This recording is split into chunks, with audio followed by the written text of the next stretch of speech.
Hello, we have a great show for you today. Jess Jones is joining us from a park outside, an outdoor edition of Moonshine and Music, like old school, like the regular way, like the way that we normally do the show. That's what's happening today. But first, the return of the Moonshine Guru, Brent Lee Smith. What's up, Moonshine music fans? The multi-discipline guru here for you.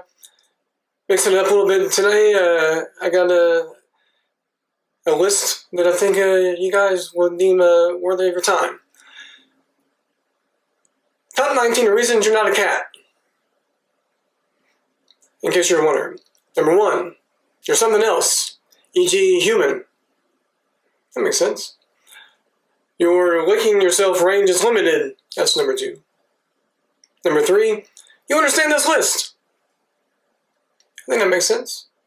Number 4, neither of your biological parents are feline. That's kind of important.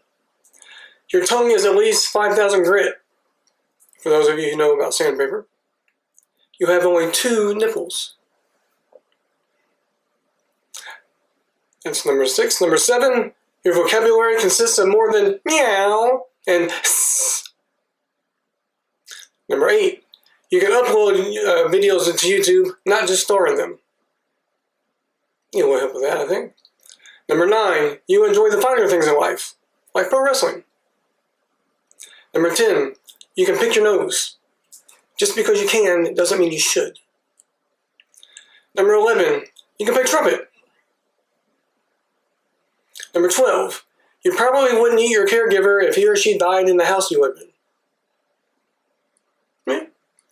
Number 13, you thought a tramp stamp was a good idea. Number 14, you train MMA.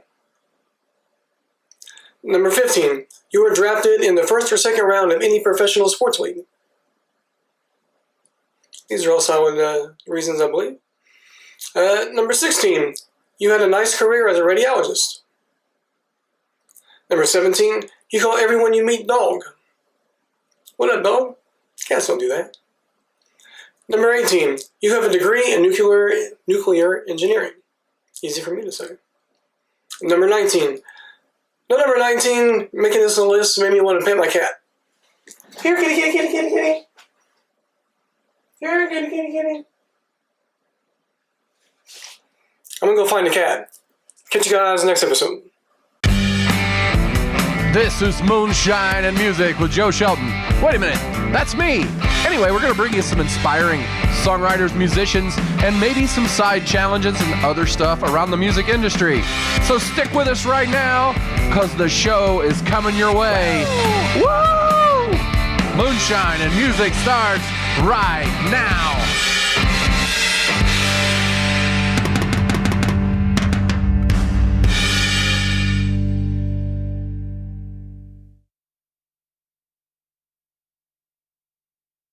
Welcome to Moonshine and Music. We're at Riley Park in Greenfield, Indiana, and I'm here with Jess Jones. Hey.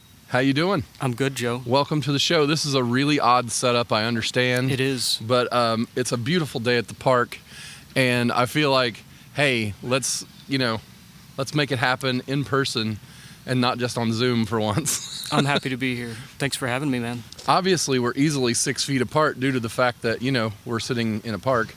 Right. And there's like squirrels and stuff behind you. Like, I don't know, you just missed it, but dude's chasing a squirrel or something off in the distance. Sorry, I missed it. Yeah, I bet you are. I mean, it's cool. So, tell us a little bit about yourself. Where are you from? Where'd you grow up? I grew up just around Pendleton and the Anderson area. And I've worked just odd jobs retail up until few years ago, and started teaching myself music, and I've been busting my hump trying to earn chops just to get out there and hit the road, put words to music, and do the best I can. So you grew up in Pendleton. Did you go to like Pendleton Heights? I didn't. I went to the Pendleton school system until 7th grade, and then I went to a private school. Went there and I graduated a year early. So did you start like music in school, or was it a family thing? Or no, it was just a pastime in between work. I wasn't doing anything else, and I just bought a cheap $100 guitar and a book of chords, and I said I was going to sit down and try and teach myself something, just to pass time. Were you inspired by certain songwriters or groups, or? Yeah, I've been listening to, music my whole life since I was a kid. I would steal my brother's CDs while he was at school or at work. Theft, yes. I would go outside in the garage and jam out to some, mid-'80s Genesis or some Billy Joel from that era. And that's where I started, stealing his CDs until he got tired of it and started buying me some to keep. That's kind of how it works. I think the early music theft from your brother is a common theme, right? So have you ever played in a band or group, or you just always been solo? Always been solo. Up until this year, started doing a little bit of duo work with my friend Thomas Mendenhall, and we go by Filgery Street. We recorded a few tracks to release online. I don't think they're out yet.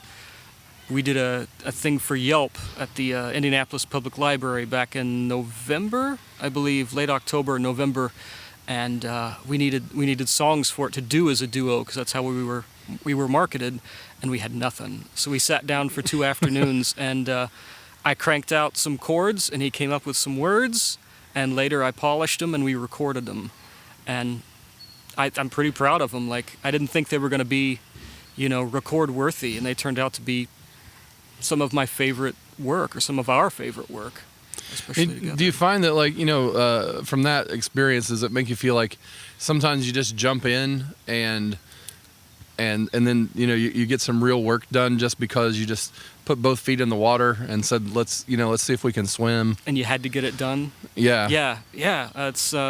It's really inspiring when stuff comes together like that. You don't expect it to, and you don't expect it to last, maybe, and it turns out to be some of the most rewarding work. Yeah. So do you like working on your, as a solo artist better than the duo, or is the duo something you really want to pursue more? I really like working with Thomas. If it wasn't for him, I wouldn't have gotten anything recorded or put out. So I'm happy to be working with him and just to be with someone else who's like-minded. I tried a couple band stuff early on, and they were just horrible fits. So I swore off that. I swore I was just going to do solo stuff forever. And it works in my favor because I'm kind of slow creatively. They just kind of come over time or bits and pieces. So it worked out, and it's still working. But new stuff, working with other people, working differently, can really help you develop creatively. Yeah, so we're here in COVID times, and obviously that's why we're shooting stuff in the park. How's it affected you? In terms of your music, and then also personally, you have any COVID stories for us? Just a lot of downtime, like everyone else. A lot of other musicians I talked to and friends, they thought during COVID everything shut down. We'll just get creative and come up with new stuff, and I haven't had that at all. I just kind of lost without anywhere to go, no bookings, or very few anyway. So no real important stories. Just trying to keep the fires lit, more or less. Well, it's a really tough thing to be a starting up artist right now, because all the big venues are closed. All of the, all of the medium-sized venues are closed, and it's pretty much, hey, can you scrounge me in at this outdoor picnic area at the ballpark, or at the side of a restaurant in the parking lot somewhere, which is an odd situation, right? Right. As you try to do that, so I don't know what the quick answer is here. I don't either. I don't pretend to know. Yeah, I think we're going to be waiting it out a little bit and doing stuff like this, Yeah. So, do you have, other than music, are there exciting things that you are into? Are you a gamer, or an athlete? Oh, man, I'm not an athlete. I'm too lazy. I game a little bit, not as much as I did as a kid. I started playing Ghost of Tsushima. I think that's how it's pronounced. Yeah. But it's a lot of fun. It kills the time real well, and just keeping up on chops musically, watching some old movies. So is it only guitar for you, or do you play other instruments? Just guitar and harmonica. I tried to teach myself a little bit of piano. Library in Pendleton has an old piano back there, and I was able to figure out some really simple melodies to some songs, and they since taken it away or did something with it, and so it didn't develop any further. But I tried. But yeah, just guitar and harmonica right now. I love it when I walk into some place and there's just like a piano off to the side. Out of tune. Yeah, Yep. whatever. I can just sit down and just mess around on it, right? Like playing mess around music, whatever that might be. Right. Goof around. Yeah. Yeah. Yeah. Yeah. Do you, I'm trying to look for a little bit of insight into the background and the old stuff. When you were younger and you got your first guitar, what kind was it? It was an Indiana Dakota, I think that's what it was called. It was at Allen's Pawn Shop in Anderson. It was black, had a black So you guitar. survived Allen's Pawn Shop in Anderson? Yes, I did. I almost survived Allen's Pawn Shop. It's a fun experience. Right? Yeah. Went in and just, it was the nicest looking one on the wall for the price, and bought it, and I think I went to Sam Ash and bought a book of chords or something later on, once I found out that there were other music places to go to. So you thought at one point that Allen's Pawn Shop was the mecca of music? Was that? No, I remember my dad used to go to this place called Music Today in Anderson. Yeah, I remember that place. Yeah. That's where we went as a kid, and he would take his amps there to get repaired, his guitars. He ordered stuff through there all the time, and he talked about that place and Allen's Pawn Shop having some musical equipment. And so I knew Music Today was gone because I stopped in, and it was just organs for sale and nothing else, just organs and some classes. So you didn't feel like the organ was your bag? No, not at that time. Maybe later, who knows, right? Right. But I just asked them, where are guitars for sale? They said you could try Allen's Pawn Shop. Then it occurred to me that that place existed. So that's how that happened. That's cool. The bad thing about the organ is it's just not very portable. No, no, it's not. And it kind of limits you to like a couple types of music. Well, not necessarily. It definitely relegates you to the background music, the background players in a band if you're going to be an organist. Right. Or church. You could play in or church. Yeah. You could be in like a blues band and be back there like lending color. That'd be cool. Yeah, man. With the whole organ thing. But, so do you have a couple songs to sing for us today? Do you want to talk about what they are, or happily? Yeah. What do you got for us? Original songs? Yeah. We're gonna do. I've got my lead-off track to my debut album. It's called Leaving Selena, and the title track is called Selena. And I'm gonna play that for you guys, and I'll probably bust out Bad Apples. A lot of my friends really like that song, so I'm definitely gonna What's play Bad it. Apples about? What's the? Oh, man, it's such a dark road. Growing up in poverty, not to like be Debbie Downer here, but you meet a lot of colorful characters growing up, a lot of shady people, and as you get a little older you learn that they're not such good people, and it's just about that kind of lifestyle. Okay. If that makes sense. Well, hey, are you fired up to play a couple of these tunes? Let's do it. All right, so we're gonna be right back with a little bit more with Jess Jones. He's gonna play some tunes for us here on Moonshine and Music. This is Bad Apples.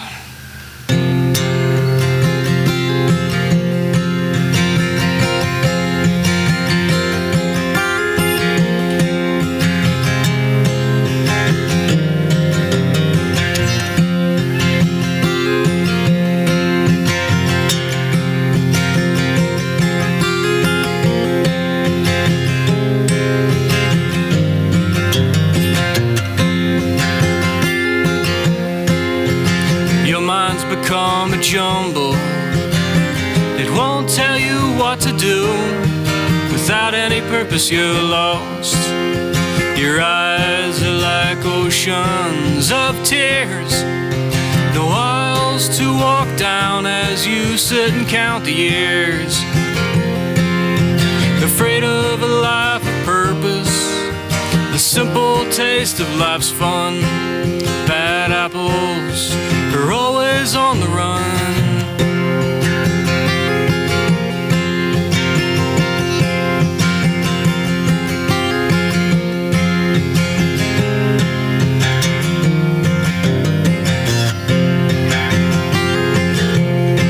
So I make my own way. Well, you can't get to me. I keep no emotions on display. But sure, you've got the weather at your command. But I slip from your fingertips again. I'm just another man, afraid of a life of purpose, the simple taste of life's fun. Bad apples are always on the run.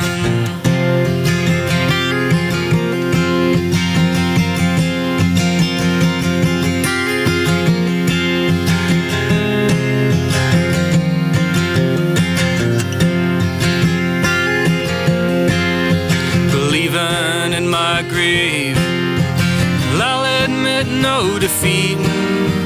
And if you can cut my hand, well, it will still bleed. And if you try to reach out, you will be afraid. Afraid of a life of purpose, the simple taste of life's fun. Bad apples are always on the run.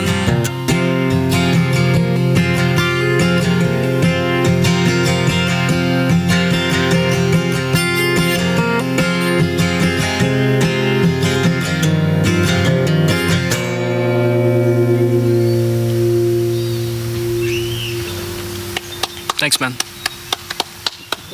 The song is called Selena.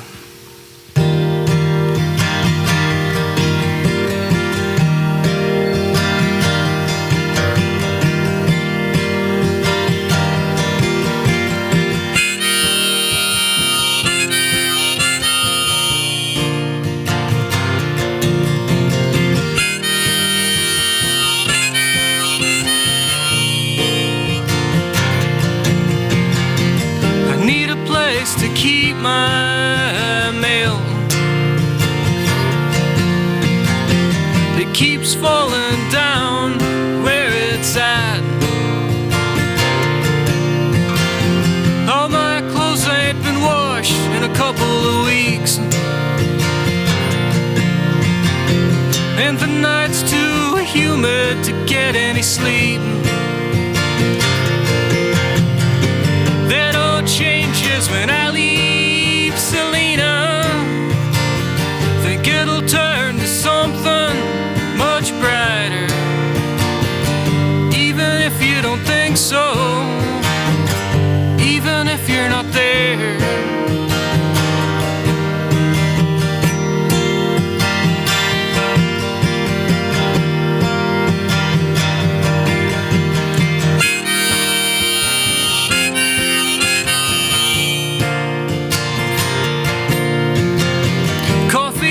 Just as good as ever.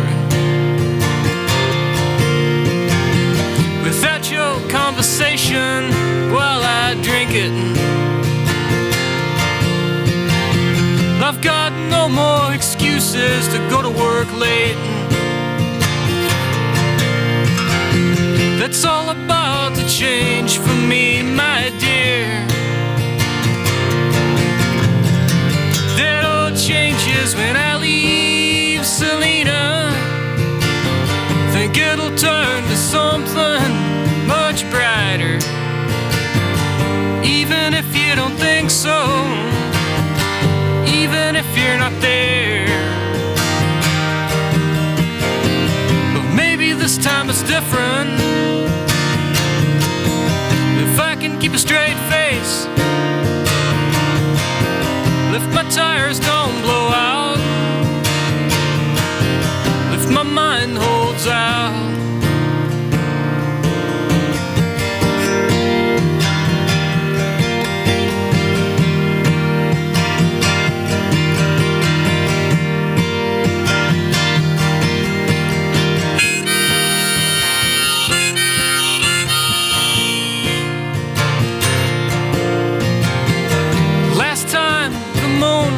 the other side,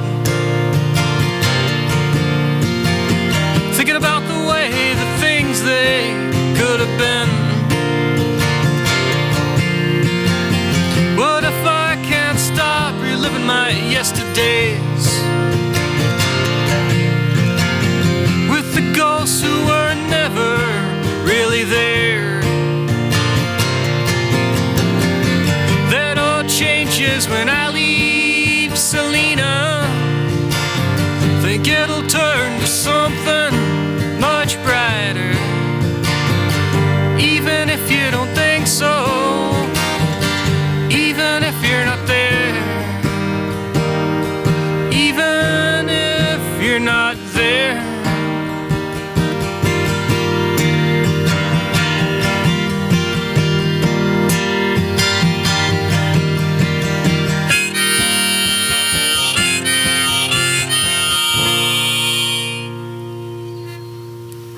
Thanks, man. All right. Thanks for doing the show. Thank you. Thanks for having me, Joe. Really appreciate it. Moonshine and Music is a presentation of Notlehs Entertainment. Copyright 2020, all rights reserved. The producer for today's show was Joe Shelton. Our cameraman, grip, and stunt double was Brent Lee Smith. On cameras and all sorts of other things, Bailey Shelton. And our staff guru is Brent Schlemmer. Join us each Sunday for new episodes right here with Moonshine and Music.